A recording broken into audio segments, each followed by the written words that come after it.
Hey, I'm Jarrell, and welcome back to the Level Up Business Podcast. Most entrepreneurs, they love the thrill of starting something new. The vision, the ideas, the early wins. That's the fun part. But what about when it comes time to scale? That's where things often stall, and perhaps you might even be subconsciously self-sabotaging all the progress that you've made over the past months, past years. Some founders, they get stuck chasing shiny new objects instead of building on what's already working. Others, they try to scale by sheer effort, by brute force, only to burn out or plateau because they don't have a clear plan. That's why today I'd like to introduce you to Pete Caputa, because Pete's been down the predictable scaling path before.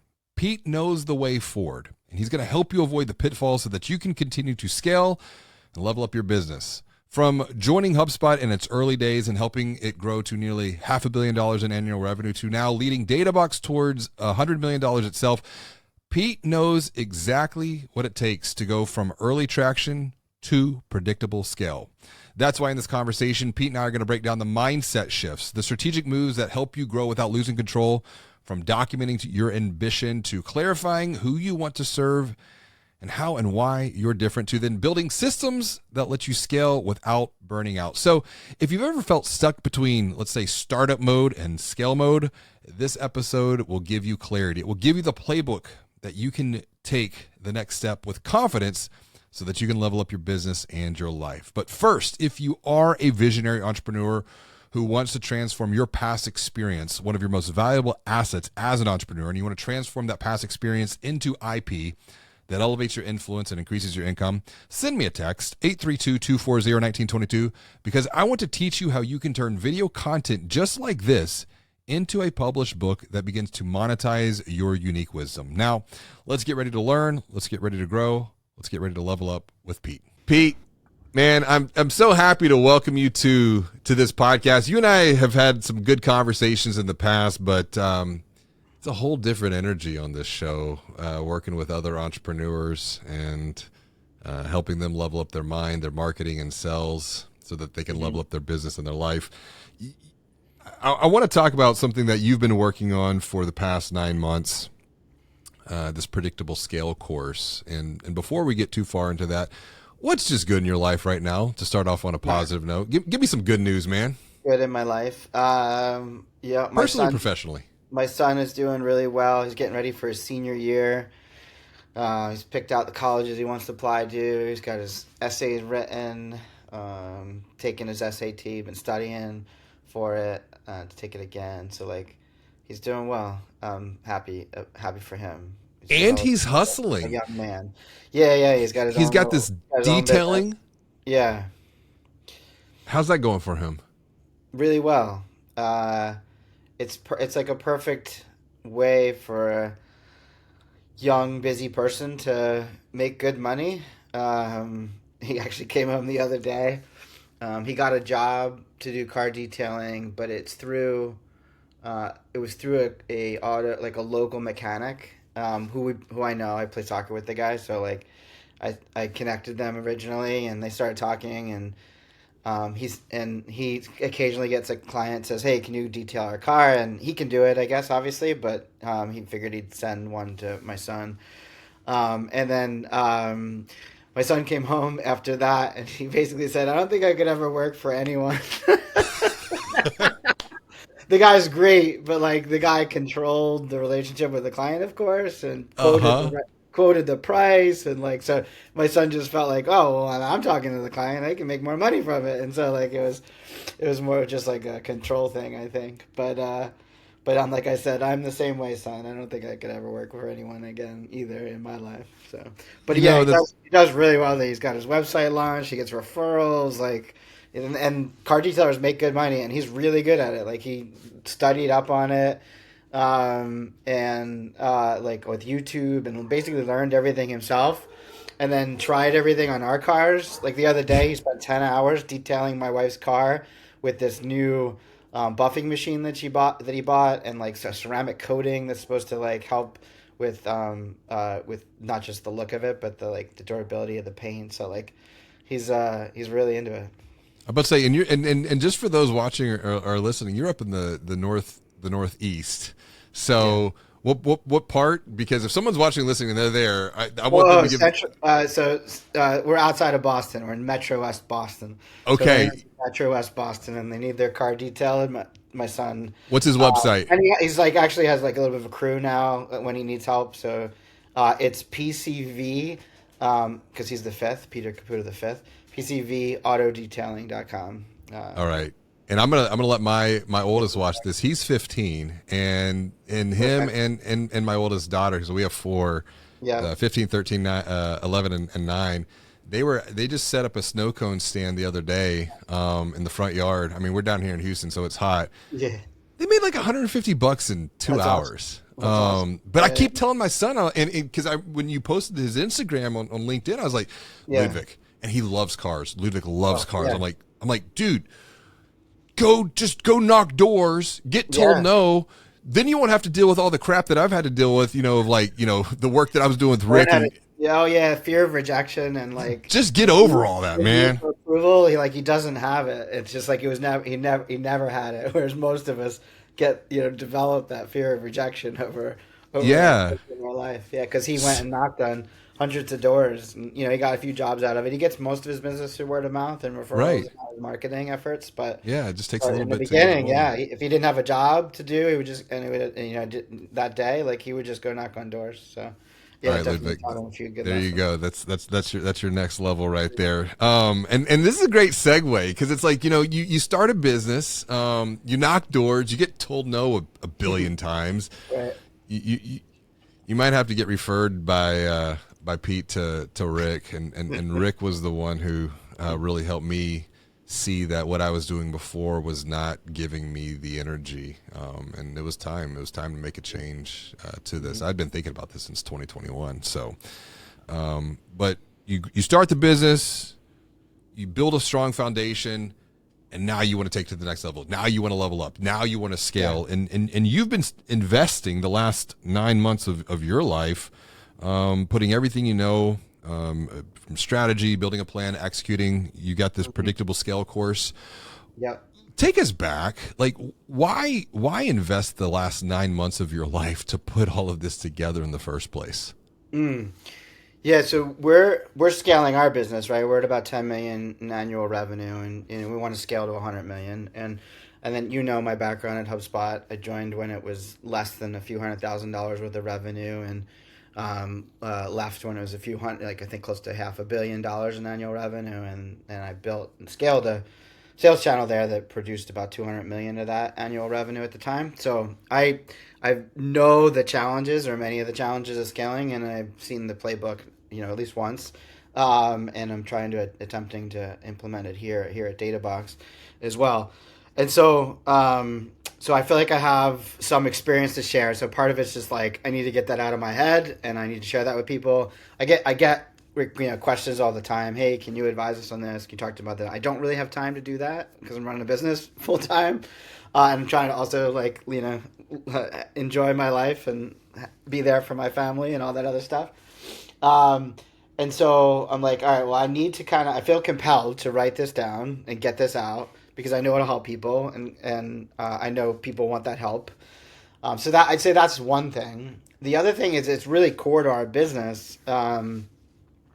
If I fast forward a little bit in the world, right, and I look ahead, like our I think that most businesses are going to absolutely need to be better at making data informed decisions, because more and more things are going to be automated, are going to be self-service, are going to be executed by a third party that you don't manage directly. We're just moving to a world where the old way of scaling a business up by scaling your headcount is not the right way to scale a business. And there's plenty of companies that have already proven that, so I'm not saying anything that's crazy. But because of that change, you're not going to be able to observe everything that happens. You're going to have to measure more.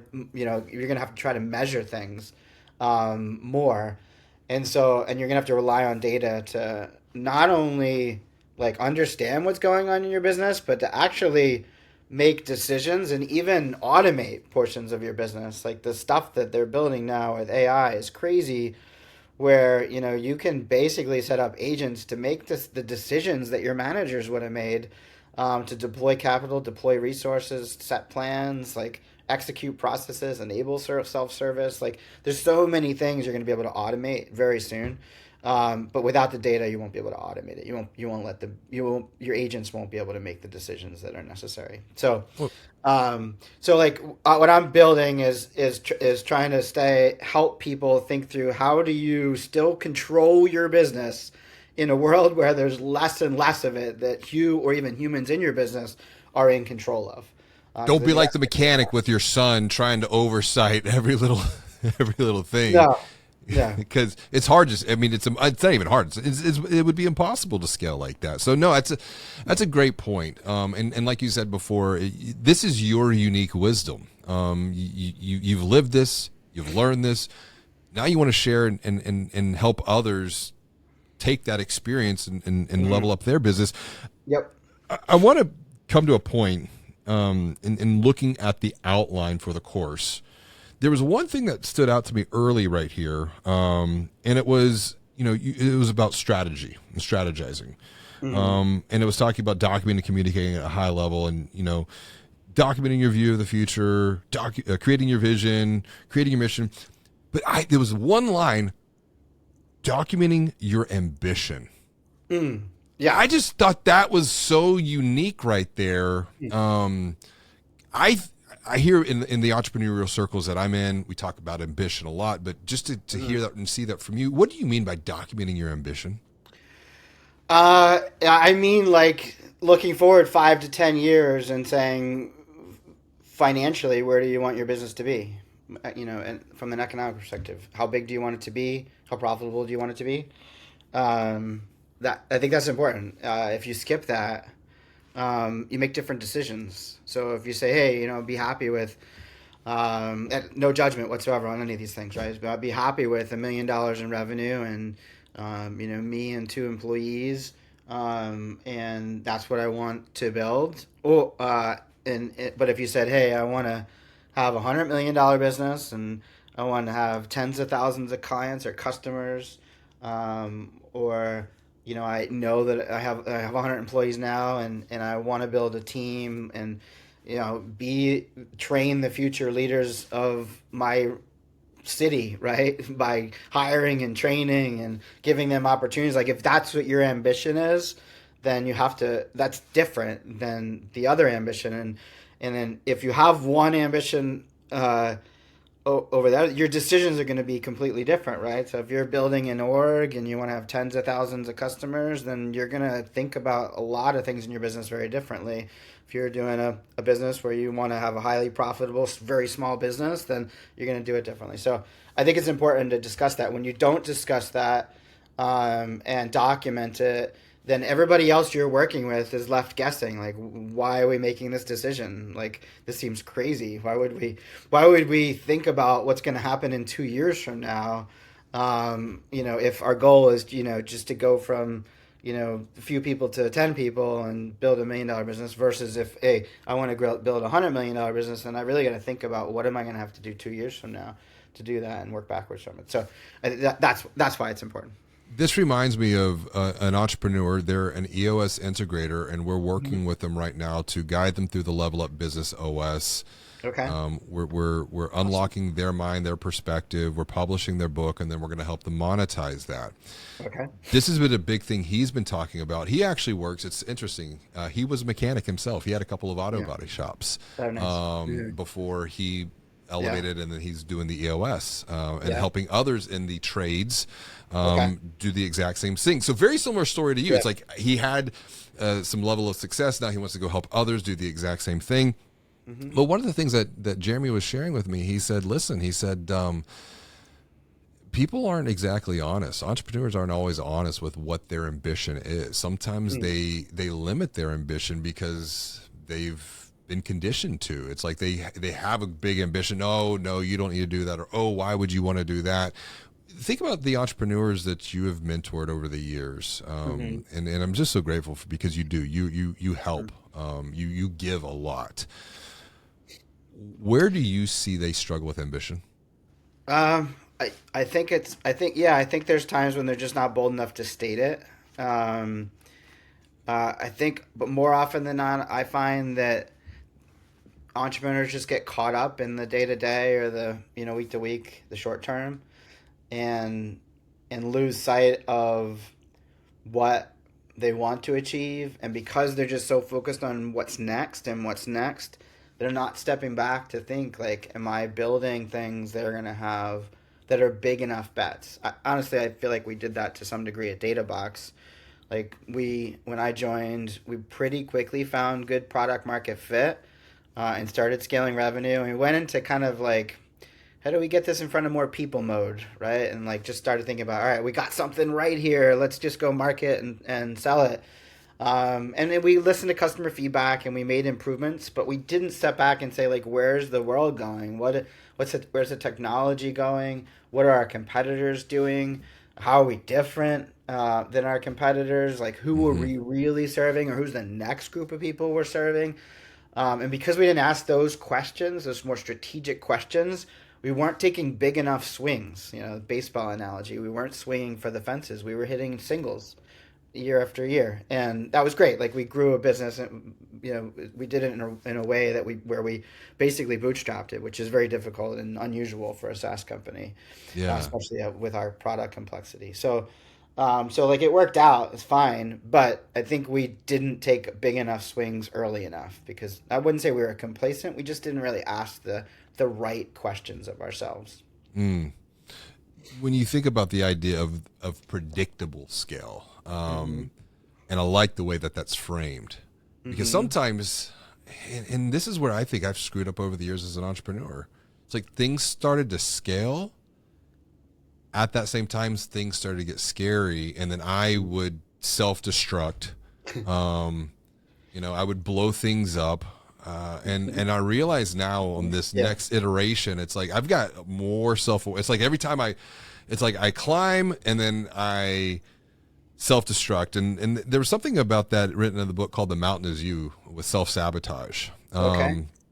And so, but the idea of predictable scale, it's like, I can build a strong foundation and continue to layer and level up from that. When you think about the firms that you have advised over the years, and just maybe even your own experience, what are the biggest dangers? What are the biggest threats to predictable scale that someone who's watching or listening needs to be aware of?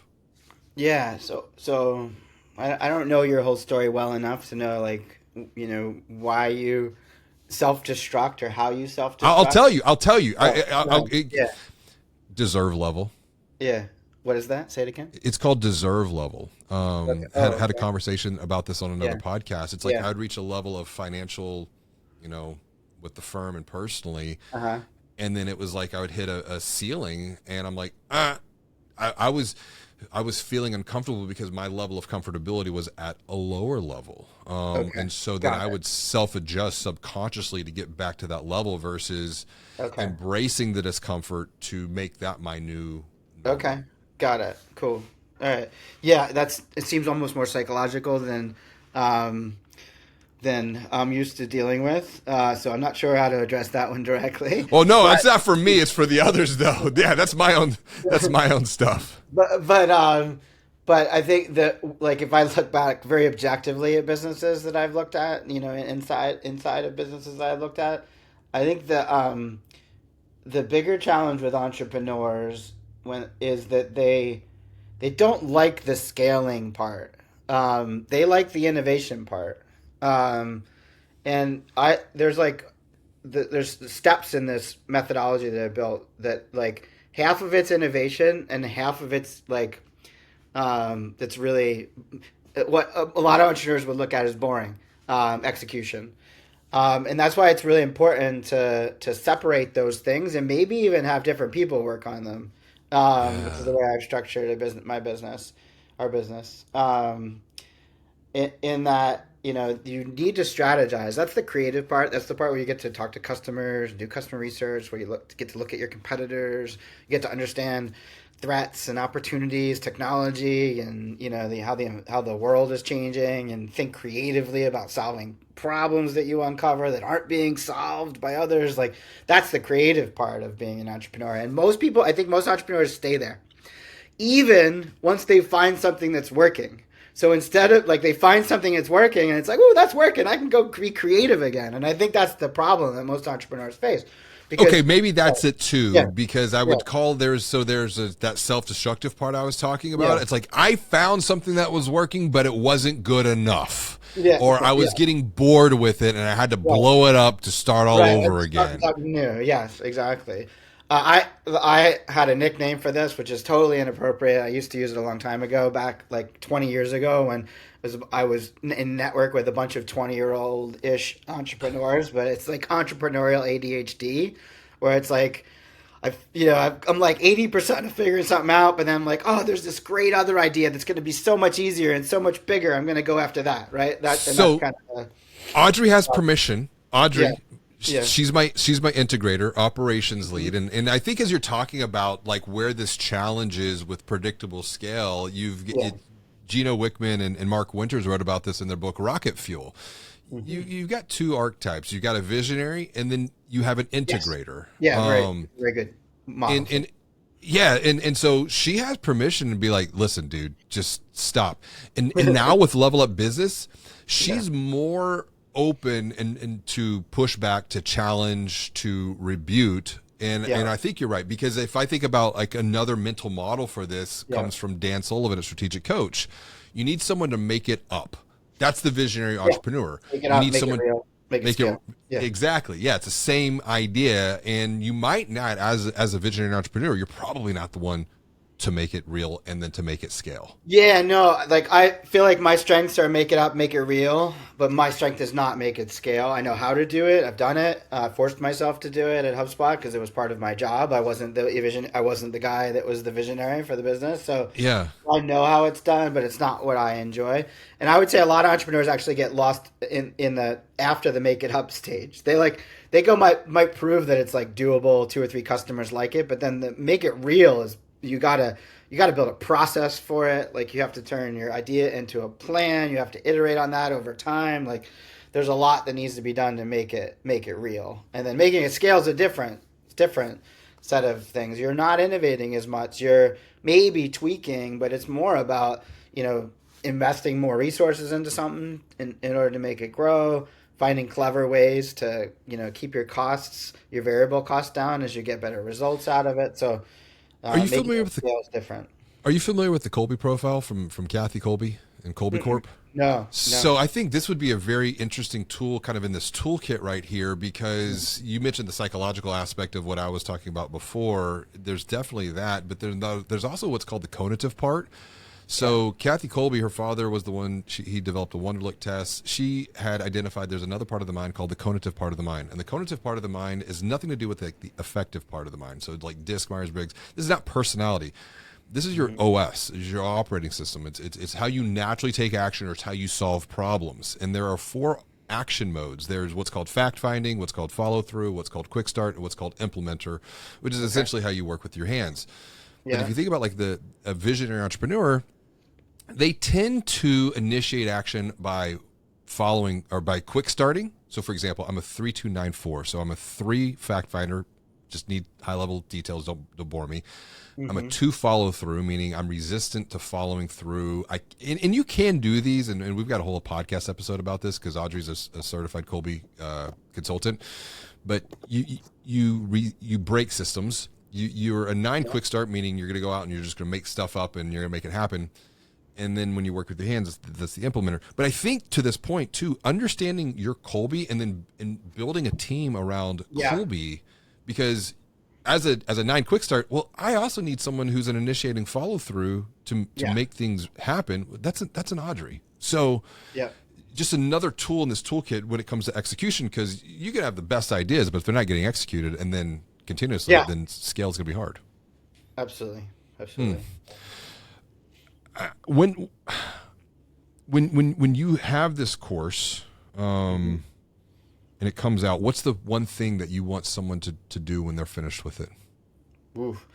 Apply it. It's a very actionable course. Like there's chapters and sections.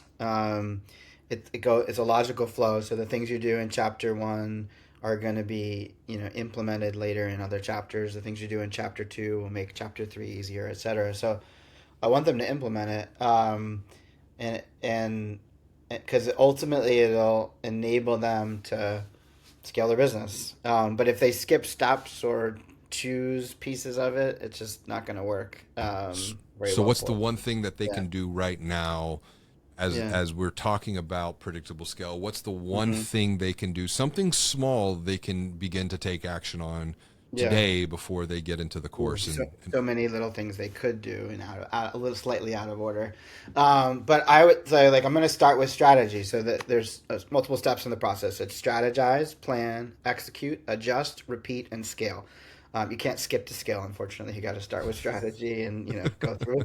The first thing that I advise people on the strategy side is to think about the things that they do well, that other competitors don't do well, and start making that list out, and then do the opposite, things that competitors do that they don't do well, I think. And sitting down and being honest with that is important. Maybe one step before that is to like really understand who your customer is and make sure that you're sizing your market as small as possible to achieve your ambitions. Small as possible to achieve your ambitions. So, a lot of companies, I think, go out and say, like, we want to be $1 billion business, or we want to have thousands or hundreds or millions of customers, but they have two right now. So, like, you're not going to get maybe to 1 million customers in 10 years unless you're, some new AI thing that's going to be better than all the other AI things out there. So it's important to think, how big do we need our market to be in order to achieve our 5 or 10 year vision, our ambition. And because the smaller you can make it, the fewer competitors you will have, and Mhm. the easier it will be to define how you are different than the alternatives for that part of the market, which will make everything you do easier in the rest of your business. So that's the first thing that I would challenge people to do. I think most people skip that. I was reading a post from my former director of marketing, John Bonini, yesterday, Mm. where he listed out like all the headlines or taglines from Oh, I saw that on the marketing websites. agency websites, and they Yes. all basically say the same thing. None of them say who they're for, and none of them say how they're different. It's all like just these clever little taglines about marketing that could have been written in 1965. Um, Yes. so, so like, who are you for, and how are you different? Really spend some time on that, and that informs your plan for next year. That's the thing that informs the most important part of your plan, because what your plan and your annual plan should be is helping you further differentiate in your business, and helping you better serve that core customer. And Mm. if you your major plays, you should have 3, 4, or 5, whatever major plays, maybe just one if it's a big one in your business next year. And those things should do both. They should make you different than your competitors and help you serve your clients better.